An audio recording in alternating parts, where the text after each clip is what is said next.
guide. Ayan, so maraming salamat sa mga supportan nyo guys sa akin, sa walang sawang pagmamahal sa akin, lalo na sa mga Nostronatics worldwide, sa mga abangers, at sa mga bago kong subscribers. Maraming salamat po talaga. So ngayon may tutulungan tayo, no? And gusto kong magpasalamat sa kanila kasi they allow us to record the reading and nag-request lang sila na kahit hindi sila makita. So, i-respect ko po yun. Basta, lagi, pag ako kasi nagre-recording for documentation, ito po ay lagi ako nagpapaalam para po talagang, para din naman po sa kanila yun. Okay? Naka natin.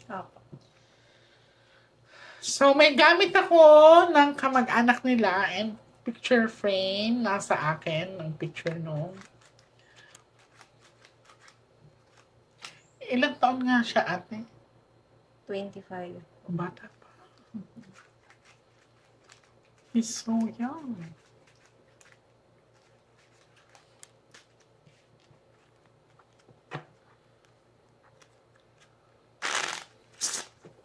Mag-ask muna tayo ng guidance. So, may bago po akong armas ngayon. Gusto ko magpasalamat sa nagregalo sa akin. Thank you so much po talaga. Kasi yung luma kong rosary is naputol na siya. So, ayoko na siyang pahirapan. Kasi ang dami na ring battle namin na pinagdaanan. So, ngayon, ito ay ang bago ko. So, mag-ask na tayo, ha?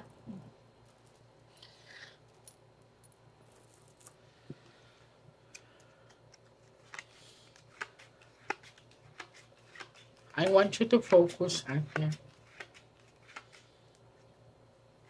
I want you to pick one card. Thank you. So, this is you.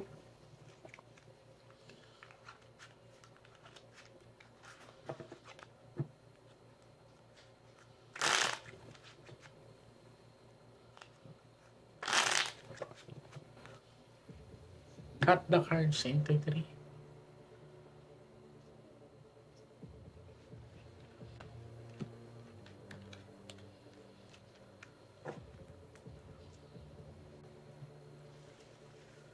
Kuha ka ng 7 cards, so total lagay mo dito.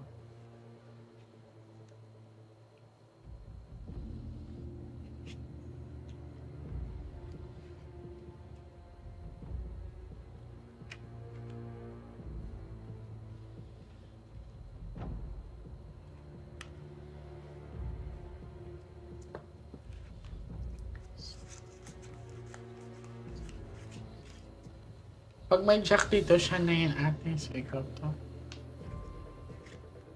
Sharp object. Bigla ang pangyayari. Ito ay itim. So, when you say 7 of dark, sharp object yan. So, may nasugatan. Ayan, hindi lang isa.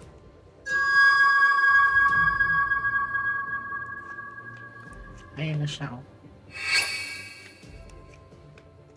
Kakilala niya. Sa pinakita sa akin ng mga baraha ay ito ay bigla ang pangyayari at lumabas agad yung jack.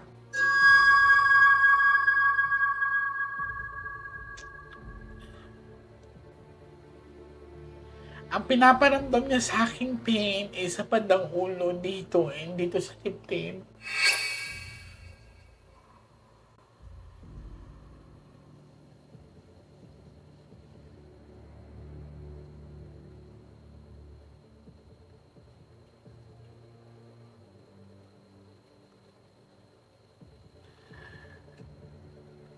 Nakarin din ako ng putok ng baril.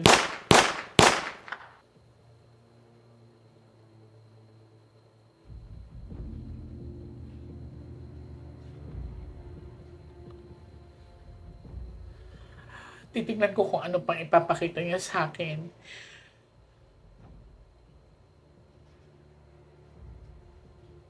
Nakaamoy ako ng pulbura. Nakarinig ako ng putok ng baril.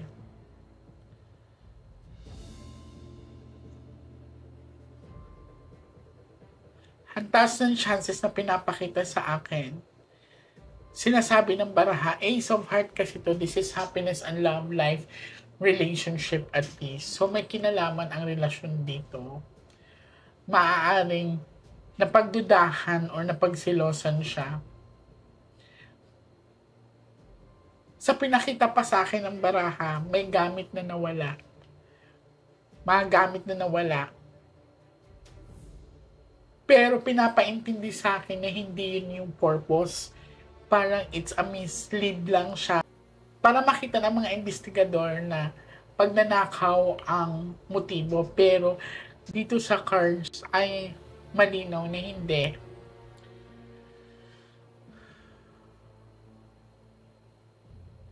Siya sa tinamaan ng bala ate. Dito at saka sa dibdib. Okay. So, confirm, yung pain na pinaramdam sa akin ay 2. Tinamaan siya dito sa bandang ulo dito at saka dito sa dibdib. So, malapitan ito. Dahil lumabas ang Ace of Heart, ang taas ng chances na kakilala niya mismo. Titingnan natin. And, eto ay may King of Heart. So, ibig sabihin, medyo above sa kanya. May edad 2.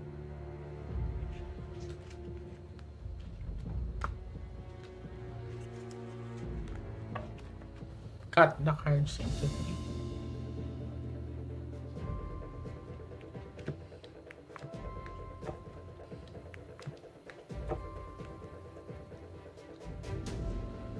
Kuha ka po ng 9 cards ang total kayo pa dito.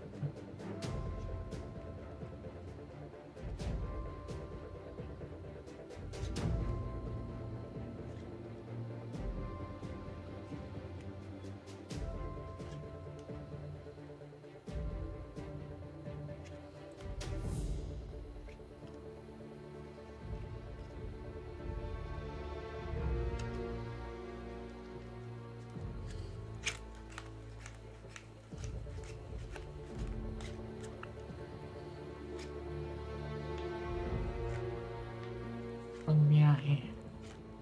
Pakilala niyo natin. Ang pinakita sa akin kung sino man ang aalis na malapit sa lugar niyo.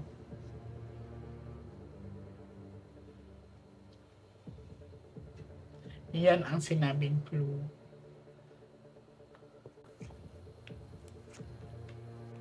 Hindi pagnanakaw ang dahilan. Maaring selos natin.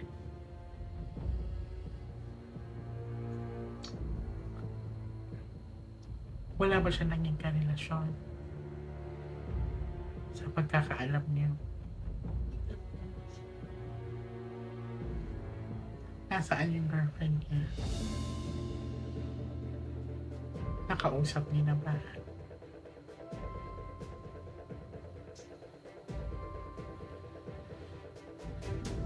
Maliban sa girlfriend niya, wala na ba siyang ibang niligawan niya? Anong sabi ng girlfriend niya? Kasi lagi naman po silang magkasama. Wala naman. Wala. Maraming pinagsilosan ito. Kinainggitan. Kasi hindi talaga pera ang dahilan ng heart. So, hindi pagnanakaw, mislead lang yung pagnanakaw. So, nawala ang cellphone niya, pera niya, personal niya na pera.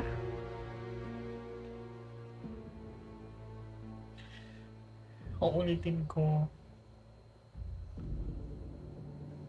maaring yung kapatid niyo ay napagdudahan, napagselosan, kasama yung ingit. Kasi kung mapapansin niyo sa baraha, walang diamond dyan. So, wala talaga yung tinatawag na pagnanakaw. Personal talaga to. Isa pa sa anggulong nakikita ko, baka nadamay siya sa isa.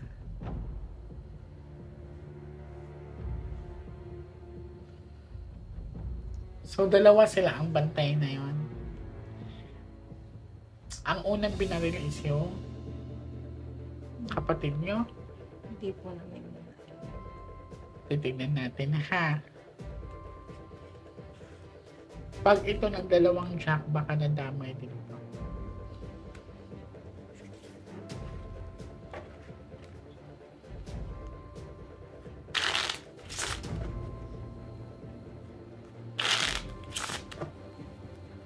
Wala eh, walang diamond eh. Inside jam ang nangyari.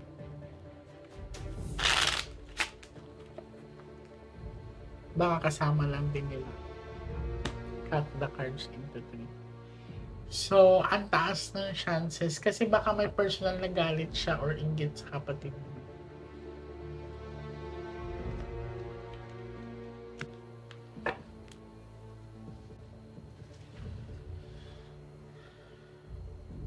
Kuha ka ng 12 cards of total.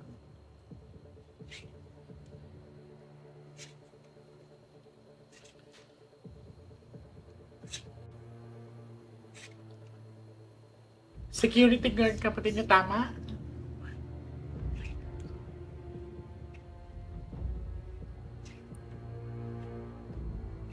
So, sa pinakita sa akin, naka-uniform ng security guard ate. Yung bumati. Baka kasama lang nila. Okay. Kasi ang nakita ko is naka-uniform ng kaparehas niya. Kasi alam yung oras ng duty eh.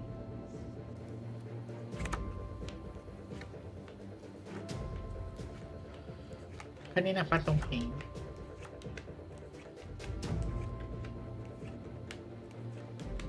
So this one, power.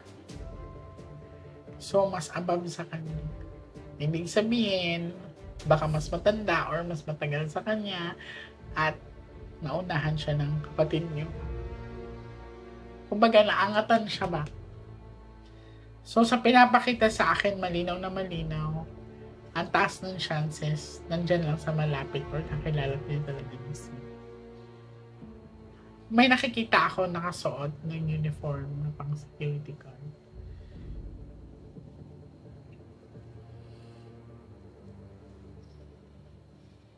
Anong sabi ng mga investigador?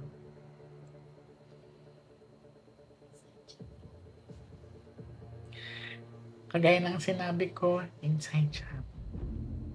Hindi talaga to na pasukin natin or ano natin magnanakaw tayo. Hindi.